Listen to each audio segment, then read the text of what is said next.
예수님은 아주 시골에서 성장하셨습니다. 많은 사람들이 알고 있는 바울과 같이 그렇게 학문을 공부하지도 않으셨습니다. 예수님은 그냥 민초들의 삶과 함께 하셨던 분입니다. 그래서 때로는 예수님께서 말씀하시는 것을 많은 사람들이 이해할 수 있었습니다. 왜냐하면 예수님께서 말씀하신 이런 비유들은 일상생활에서 쉽게 접할 수 있는 것들을 통해서 예수님께서 말씀하셨기 때문입니다. 그러니 머릿속에 이해가 쏙쏙 될 수가 있었습니다. 그렇지만 모든 것이 그런 것은 아닙니다. 때로는 예수님께서는 알쏭달쏭한 말씀도 하셨습니다. 그래서 따로 제자들에게 그것을 설명하시기도 하셨고요. 어려운 그 비유를 말씀하셔서 좀 사람들이 아리송할 때도 있었습니다. 즉 이 말은 예수님의 말씀을 집중해서 들을 부분도 있다라는 이야기입니다. 오늘 본문의 내용이 그렇습니다. 토요일마다 성경의 설교 본문을 제가 보내드립니다. 어떤 분은 그 메시지를 무시하는 분도 계시고 어떤 분은 그 메시지를 보고 성경을 찾아 읽어보고 계시는 분도 계십니다. 제 개인적인 생각으로는 여러분이 그것을 문자를 메시지를 받고 무시하든 받아들이든 제 개인적인 생각으로는 그 메시지를 보고 성경을 찾아보면 좋겠다라는 생각을 갖습니다. 왜냐하면 말씀을 읽어보고 말씀을 듣는 것과 그렇지 않고 말씀을 듣는 것은 분명한 차이가 있기 때문에 그렇습니다. 말씀을 미리 읽어보면 우리는 그 말씀을 생각할 수밖에 없습니다. 도대체 이 말씀에서 어떻게 하나님께서 나에게 말씀하실까? 만약에 여러분께서 어저께 제가 문자 보내드렸을 때에 그것을 보시고 말씀을 폈다라면 좀 의아해했을 것입니다. 이게 도대체 무슨 말인가? 평소에 예수님께서 평소에 성경에서 말하는 것과 조금 다르다는 것을 경험하실 것입니다. 아니 도대체 불의한 일을 행한 사람을 어떻게 지혜롭다고 칭찬할 수가 있을까? 예수님께서 그 전날에 과로하셔서 약간 정신이 나가셨나? 아니면 급하게 말씀하시다가 실수하셨나? 예수님께서 또한 그렇게 말씀하십니다. 불의의 재물로 친구를 사겨라. 그러면 그 재물이 없어질 때 그들이 너희를 영주할 처소로 영접할 거야. 도대체 예수님의 평소에 내가 알고 있는 예수님과 좀 다르다는 것을 여러분 발견하게 될 것입니다. 우리는 성경을 볼 때에 그 한 구절만 보아서는 때로는 위험할 수가 있습니다. 수많은 이당한 사상을 가진 사람들이 그 구절만 뽑아서 이야기하는 경우가 참 많이 있기 때문에 그렇습니다. 그렇기 때문에 우리는 오늘 누가복음 16장 말씀을 통해서 이 한 구절, 이 한 사건만 볼 것이 아니라 이 전체를 바라봐야 합니다. 16장 전체의 내용은 그 관심사는 재물입니다. 재물에 관한 관점에서 우리는 누가복음 16장을 다시 해석해야 합니다. 그래서 예수님께서는 이렇게 말씀하십니다. 14절 말씀 보면은 바리새인들은 돈을 좋아하는 사람이다. 돈과 관련된 이야기입니다. 그러고 나서 19절에 부자와 거지에 관한 이야기인데 이 역시 마찬가지로 재물입니다. 돈을 좋아하는 바리새인들, 그리고 돈이 남아 주체 없을 정도의 부를 쌓아놓고는 이 부자의 이야기. 예수님은 이 말씀을 염두에 두시고 그 사건을 염두에 두시고 오늘 누가복음 16장 말씀을 우리에게 전해주고 있습니다. 오늘 우리는 주인의 재산을 주인의 재산을 낭비한 이 하인에 대한 이야기를 듣습니다. 주인의 책망과 해고 통보를 받게 됩니다. 어떤 부자에게 한 하인이 있었습니다. 청지기가 있었습니다. 그가 주인의 소유를 낭비했습니다. 주인의 돈을 허투루 썼다라는 이야기입니다. 결국 이 말이 주인의 귀에 들어가게 됩니다. 그러자 주인은 화가 날 수밖에 없습니다. 여러분 보십시오. 여러분이 돈을 주고 누구를 고용했는데 그 사람이 여러분의 재산에 야금야금 손을 댄다. 화 안 내면 그 사람이 더 이상한 사람이다라고 우리가 생각합니다. 주인이 그를 불렀습니다. 자, 내가 하던 일을 이제 한번 계산해보자. 너는 이제 앞으로 너는 해고당할 거야. 이때 고민이 생깁니다. 이 청지기의 고민은 그렇습니다. 내가 이제 여기서 해고되면 내가 어떻게 살까? 여러분 보십시다. 우리는 이 해고될 수 있는 이 가능성, 내가 하고 있는 이 사업이 무너질 수 있다는 이 가능성, 이것 때문에 고민하고 살아갑니다. 이 사람 역시 마찬가지였습니다. 그래서 그는 생각합니다. 내가 이렇게 일을 그만두게 되면 내가 뭐 먹고 살 것인가? 보십시다. 이 청지기가 얘기합니다. 땅을 파자니 힘이 없고 구걸하자니 창피해서 내가 못 살겠다. 노동도 하기 싫다. 구걸도 하기 싫다. 이 사람은 한 가지 번듯한 아이디어를 꺼냅니다. 그러면 내가 문서를 위조해야 되겠구나. 주인에게 빚진 사람들을 불러 모읍니다. 당신 기름 얼마 빚졌습니까? 100마리입니다. 자, 그러면 와서 50으로 쓰십시오. 기름을 빚진 사람 입장에서는 감사할 일이죠. 내가 기름 100갤런을 줘야 되는데 50갤런만 준다 하니 여러분 얼마나 남는 장사이겠습니까? 다른 사람을 불렀습니다. 너는 곡식을 얼마큼 빚졌느냐? 100가마니입니다. 그래? 그러면 당신 80으로 내가 바꿔줄게. 여러분 어떻게 보십니까? 어떤 사람은 이렇게 생각할 수도 있습니다. 내가 이럴 바에는 내가 그냥 땅을 파는 게 낫지. 하지만 이 사람은 문서를 위조했습니다. 요즘 말로 따지면 배임과 횡령죄입니다. 감옥 가기 딱 좋은 사람입니다. 이 두 사람만 그렇게 했을까요? 어쩌면 이 청지기는 주인에게 빚을 졌던 많은 사람들을 불러다가 조금씩 문서를 위조했을 겁니다. 그런데 이 사실을 주인이 알았습니다. 참 놀라운 것은 주인의 반전입니다. 제가 만약 주인이라면, 여러분이 만약 주인이라면 어떻게 하시겠습니까? 내가 이놈을 당장 경찰에 고발하든가, 아니면 내가 내 몽둥이를 들고 이놈을 내가 두들겨 패든가. 하지만 주인은 달랐습니다. 주인은 오히려 이 사람을 칭찬합니다. 8절 말씀, 주인이 이 옳지 않은 청지기가 이를 지혜 있게 하였으므로 칭찬하였으니. 자기 돈 다 가지고 장난친 그 사람을 주인은 칭찬합니다. 좀 쉬운 성경으로 제가 읽어드리겠습니다. 주인이 그 불의한 일꾼이 슬기롭게 행동하는 것을 보고 그를 칭찬하였다. 이 시대의 아들들이 자기 일을 처리하는 데 있어서는 빛의 자녀들보다 더 슬기롭다. 왜 주인이 이 옳지 않은 일을 한, 지금 우리 시선으로 봐도 저 문서를 이렇게 위조한 이 사람을 지혜로운 사람이라고 칭찬했을까?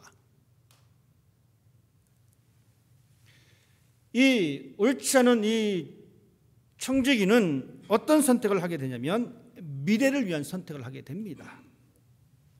자신의 이유익과 자신의 안위를 위해서 선택을 하게 됩니다. 즉 예수님께서 이 비유를 통해서 칭찬하신 그 목적은 이 사람이 물론 불의하지만 미래를 위한 제대로 선택을 했다라는 이야기입니다. 그러시면서 그렇게 말씀하십니다. 이 세대의 아들들이 자기 일을 처리하는데 빛의 자녀들보다 더 슬기롭다. 이 말은 빛의 자녀들도 슬기롭게 미래를 선택해야 된다는 이야기입니다. 우리는 하나님을 믿는 사람들입니다. 예수님께서 이 땅에 빛으로 오셨습니다. 이 말인즉슨 우리도 빛의 자녀다라는 이야기입니다. 자, 그렇다면 나는 빛의 자녀로서 이 세상 사람들보다 더 지혜로울 수 있겠는가라는 것입니다. 이 세상 사람이라는 이야기는 빛의 자녀가 아니라는 이야기입니다. 즉 예수 그리스도를, 하나님을 믿지 않는 사람들입니다. 자, 그러면 나는 이렇게 믿지 않는 사람들보다 더 지혜로울 수 있는가라는 문제입니다.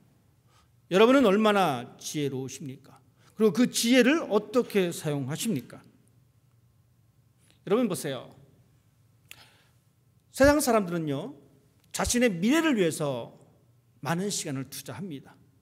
많은 생각을 합니다. 어떻게 하면 나의 미래가, 나의 노후가 안전하고 평안할까? 안전한 미래를 위해서, 편안한 노후를 위해서 열심히 일을 합니다. 돈을 세이브합니다. 그리고 그냥 세이브하지 않습니다. 어떻게 내가 할 것인가? 돈을 어떻게 투자하고 이것을 어떻게 부릴 것인가? 곰곰이 생각합니다. 그냥 아무 생각 없이 그냥 집을 덜컥덜컥 사지 않습니다. 아무 생각 없이 사업을 펼치지 않습니다. 그 사업을 펼치기 위해서, 그 집을 구입하기 위해서 이것이 훗날에 나에게 어떠한 효과를 가져올 것인가를 곰곰이 생각하고 결정을 내립니다. 자녀 교육 역시 마찬가지입니다. 어떻게 하면 우리 아이들에게 좋은 교육을 시킬 수 있을까? 여러분 고민합니다. 그래서 좋은 학군으로 이사를 가기도 하고요. 좋은 튜터를 붙여주기도 합니다. 왜 그렇습니까? 이 자녀에 대한 미래를 생각하고 있기 때문에 그렇습니다. 자, 이렇듯 우리가 살아가는 이 모든 삶의 여정에 이러한 계획이 있는데, 여러분, 빛의 자녀인 나는 신앙인으로서 어떤 계획을 가지고 있느냐라는 것입니다. 여러분의 미래를 위해서 여러분 어떤 계획을 가지고 있습니까? 이 말은 내 신앙의 성장을 위해서 나는 무슨 계획을 가지고 있느냐라는 것입니다. 목사님, 다 복잡하니까 다 필요 없고요. 나는 그냥 교회 나와서 주일날 예배만 들으면 알아서 성장할 거예요. 여러분 이렇게 생각하시면 안 됩니다. 우리가 자녀 교육을 시키고 우리가 노후의 건강한 삶을 살기 위해서 지금 계획적으로 움직이듯이 우리의 신앙 역시 마찬가지여야 합니다. 여러분의 신앙의 미래를 위해서 하나씩 하나씩 계획을 세우는 것이 바로 지혜 있는 사람의 아름다운 모습입니다.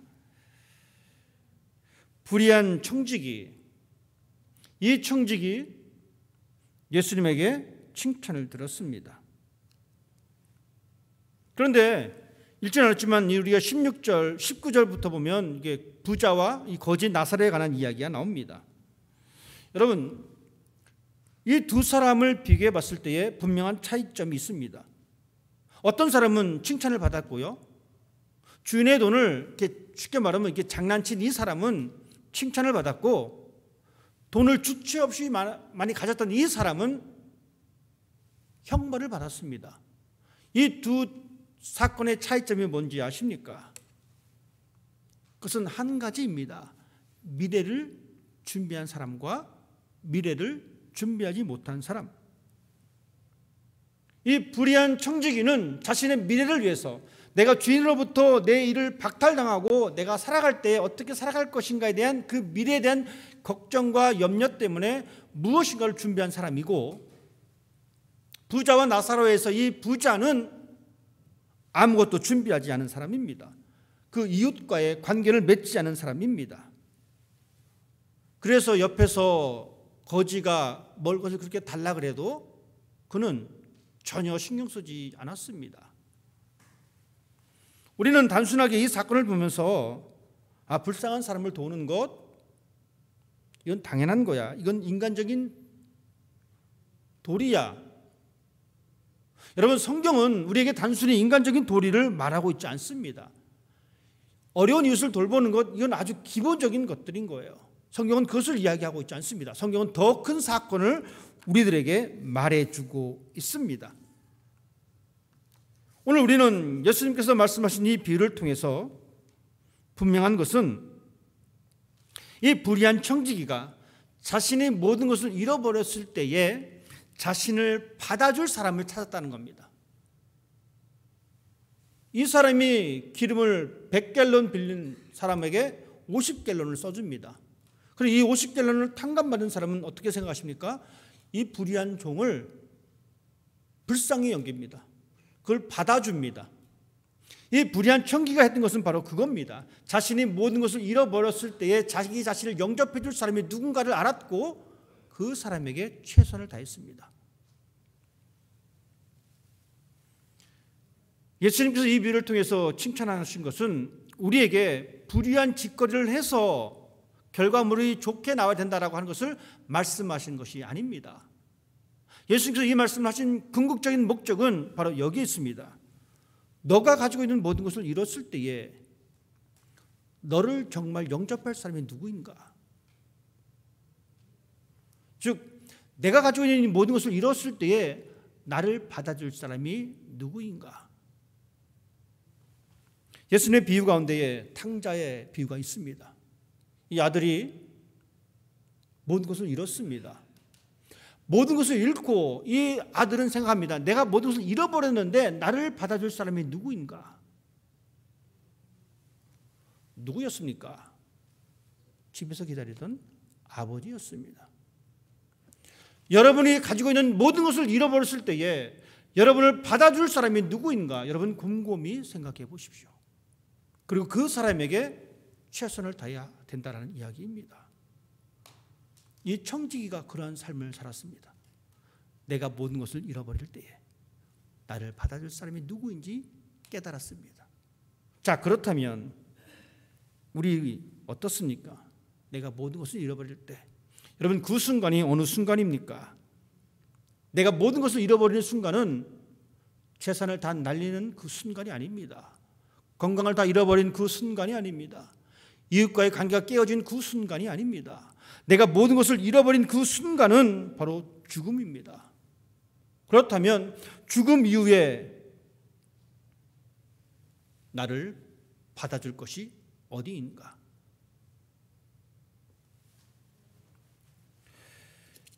여러분 재물을 잃어버리고 나를 받아줄 곳 있습니다.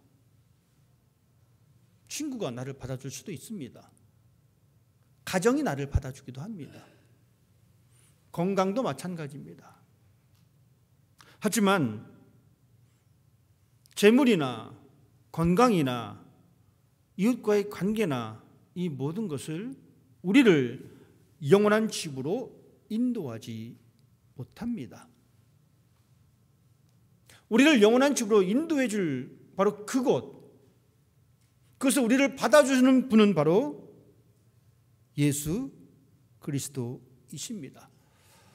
이 세상을 지배하는 것은 재물입니다. 여러분, 우리는 이 사실을 부정할 수 없습니다. 왜냐하면 우리는 재물 때문에 힘들기도 하고요, 재물을 얻기 위해서 애쓰고 수고하기도 합니다. 하지만 그 재물이 영원히 우리를 받아주지 않는다라는 사실을 잊지 말아야 합니다. 건강 정말 소중합니다. 필요합니다. 이웃과의 관계 정말 필요합니다. 하지만 이 모든 것들은 우리를 영원히 지배할 수 없다는 이야기입니다. 우리를 영원히 지배할 수 없는 것에 우리는 매달릴 이유가 없습니다. 예수님께서 말씀하십니다. 내가 너에게 말하노니 불의의 재물로 친구를 사귀라. 그리하면 그 재물이 없어질 때에 그들이 너희를 영주할 처소로 영접하리라. 좀 쉬운 말로 제가 읽어드리겠습니다. 내가 너희에게 말한다. 너희는 자신을 위해 세상 재물로 친구를 사귀라. 그러면 그것이 없어질 때에 그들이 너희를 영원한 집으로 맞아들일 것이다. 불의한 재물, 이걸로 친구를 사귀라. 그러면 그것이 없어질 때에 그들이 너희를 영원한 집으로 맞아들일 것이다. 단순히 이 말씀을 이 구절로서 이해하면 우리는 정말 복잡해집니다. 도대체 무슨 말이야? 여러분, 이 말은 이렇게 해석할 수가 있습니다. 사는 동안에 돈을 선하게 사용해라. 그러면 마지막 날에 구원을 받을 것이다. 여러분, 이 말을 또 다시 한번 해석해 보면 이렇습니다. 자신을 위해서 세상의 것을 잘 사용해라. 여러분을 위해서 세상의 것을 잘 사용하십시오. 재물 잘 사용하십시오. 여러분에게 주어진 지혜 잘 사용하십시오. 그리고 여러분에게 주어진 건강 잘 사용하십시오. 그것이 우리를 하나님께서 거하시는 곳으로 인도해 주십니다. 잘 사용하는 겁니다. 잘 사용하는데 어떤 것이 잘 사용되느냐? 그것은 바로 하나님을 위해서 잘 사용하는 겁니다. 우리가 소유한 모든 것들은 하나님께서 주신 것들입니다. 내 것이 아닙니다. 그래서 이것은 선하게 사용되어야 합니다. 그러시면서 예수님께서 말씀하십니다. 10절부터 이 13절까지 말씀을 쭉 보면 여기에 등장하는 단어들이 있는데 바로 충성이라는 단어입니다. 10절 말씀 이렇게 기록합니다. 지극히 작은 것에 충성되는 자는 큰 것에서 충성되고 지극히 작은 것에 불의한 자는 큰 것에도 불의하니라. 너희가 만일 불의한 재물에도 충성하지 아니하면, 또 12절 말씀, 너희가 만일 남의 것에 충성하지 아니하면, 충성입니다. 충성이라는 말은 다른 사람에게 성실하게 대한다는 이야기입니다. 세상에 대하여 우리는 성실하게 살아갑니다.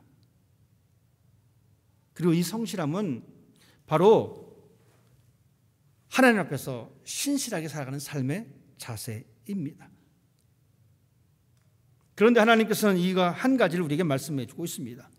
충성을 말씀하시는데, 신실하게 살아가는 것을 말씀하시는데 14절 말씀에 이렇게 결론 내리고 있습니다. 집 하인이 두 주인을 섬길 수 없나니 혹 이를 미워하고 저를 사랑하거나 혹 이를 중히 여기고 저를 경히 여길 것임이니라. 너희는 하나님과 재물을 겸하여 섬길 수 없느니라. 예수님께서 충성을 말씀하시는데 그 충성을 말씀하시면서 하시는 말씀이 두 주인을 섬기는 것은 충성자가 아니다. 즉 한 주인을 섬기는 자가 충성된 사람이라는 이야기입니다. 한 주인을 섬기는데 우리는 우리를 맞아들일 그 주인을 섬겨야 된다는 겁니다. 그러시면서 예수님께서 말씀하십니다. 너희가 하나님과 재물을 섬길 수 없다. 겸하여 섬길 수 없다. 즉 하나만 섬겨야 된다는 이야기입니다. 하나님은 우리에게 그것을 말씀해 주고 있습니다. 여러분, 섬긴다라는 이야기는 무슨 말입니까? 성경에는 재물을 소유하지 말거나 그 재물을 쳐다보지 말라라고 말하고 있지 않습니다. 단지 성경은 그 재물을 섬기지 말라라고 이야기합니다. 그러니까 우리는 재물을 충분히 소유할 수 있습니다. 여러분, 가급적이면 많이 소유하십시오. 그리고 재물을 바라보고 쫓아갈 수 있습니다. 하지만 그것을 섬기진 말아야 합니다. 문제는 우리가 재물을 쫓다 보니까, 재물을 점점 소유하다 보니까 그것을 섬기게 된다는 겁니다. 섬긴다는 이야기는 종이라는 이야기입니다. 내가 누군가의 종이 되었다는 겁니다. 내가 그래서 누군가를 섬긴다라는 이야기입니다. 종은 자신의 의지가 아니라 주인의 의지대로 움직입니다. 우리가 재물을 섬기게 되면 내가 재물을 의지하게 되고 재물이 요구하는 대로 내가 살아가게 됩니다. 그러다 보니까 그 재물을 따라가다 보니까 내 삶이 점점 망가집니다. 때로는 내 건강이 망가집니다. 쉼없이 일해 보십시오. 여러분, 버텨낼 사람이 없습니다. 돈을 버는 그 재미에 들여서 조금씩 하다 보면 좋지 않은 방법들 자꾸 사용하게 되기도 하고요. 이것은 내가 재물을 섬긴다라는 이야기입니다. 물론 이 세상은 재물이 지배하는 세상이기 때문에 그것을 벗어나기는 힘듭니다. 하지만 우리는 성경 말씀을 기억해야 합니다. 성경은 재물을 섬기지 말라라고 이야기했습니다. 돈이 지배하는 이 세상은 돈의 명령을 따르라라고 이야기하고 있고 결국 우리들은 돈의 재물의 종이 될 수밖에 없습니다. 목사님, 저는 재물도 섬기고 하나님도 섬기고 얼마나 좋습니까? 1+1. 성경은 단호합니다. 1+1은 필요 없다라고 이야기하고 있습니다. 너희가 하나님과 재물을 겸하여 섬길 수 없다. 우리는 재물을 다스리는 사람이 되어야 합니다. 종이 아닌 돈의 재물의 지배자의 모습입니다. 돈을 소유하면서 돈을 지배하는 것은 가능합니다. 우리는 이 돈을 다스릴 줄 아는 사람이 되어야 합니다. 돈을 다스릴 줄 아는 사람의 생각에는 어떤 생각이 있냐면 돈이 우리의 주인이 아니라 우리가 돈의 주인이다라는 생각입니다. 불의한 청지기가 지혜로웠던 것은 그는 돈을 다스릴 줄 아는 사람이었습니다. 하지만 이 부자, 거지 나사로를 만났던 이 부자가 책망을 들었던 것은 돈을 다스리지 않고 돈을 섬겼기 때문에 그렇습니다. 자신만을 위해서 돈을 사용했기 때문에 그렇습니다. 돈을 다스린다는 것 쉽지 않습니다. 왜냐하면 살아가는 이 시대는 돈의 지배를 받도록 우리에게 부추기고 있습니다. 하지만 우리는 기억해야 합니다. 돈을 섬기지 말고 돈을 다스리는 사람이 되어야 합니다. 우리의 섬김의 대상은 오직 하나님이십니다. 우리가 하나님을 섬기면 재물에서 자유로울 수 있고 재물을 섬기면 하나님에게서 멀어질 수밖에 없습니다.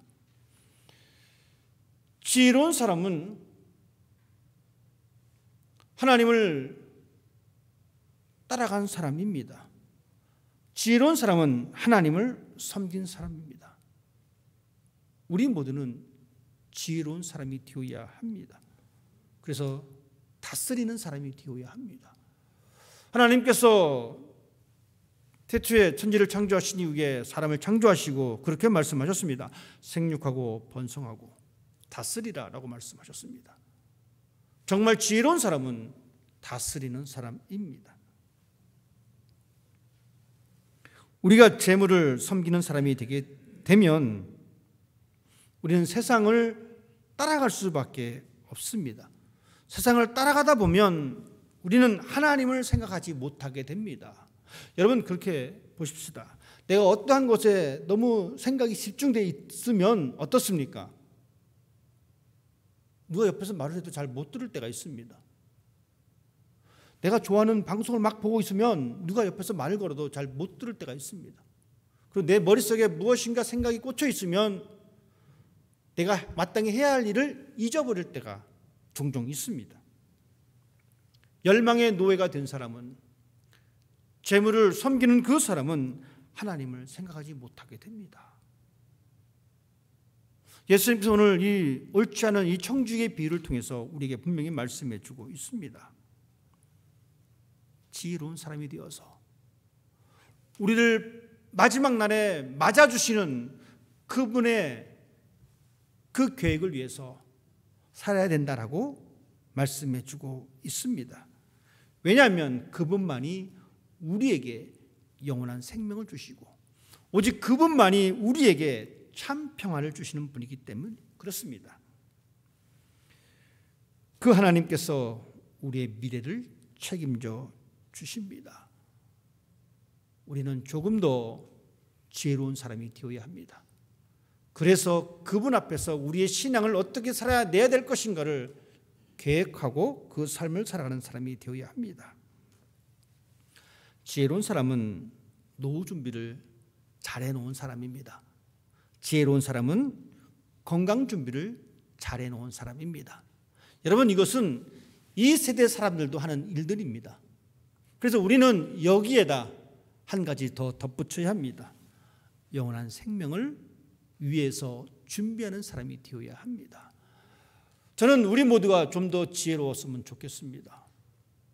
그 계획을 하나씩 세우시고 그것을 실천해 나가는 여러분이 되었으면 좋겠습니다. 예수님께서 분명히 이 비유를 통해서 그 결론을 말씀해 주고 있습니다. 너희는 하나님과 재물을 겸하여 섬길 수 없다. 즉 한 곳에만 충성하라라고 말씀해 주고 있습니다.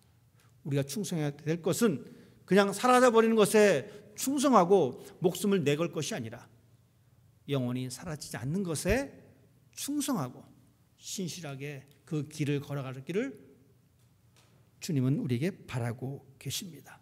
그 하나님의 은총이 여러분에게 깃들기를 주님의 이름으로 기도드립니다. 기도하겠습니다.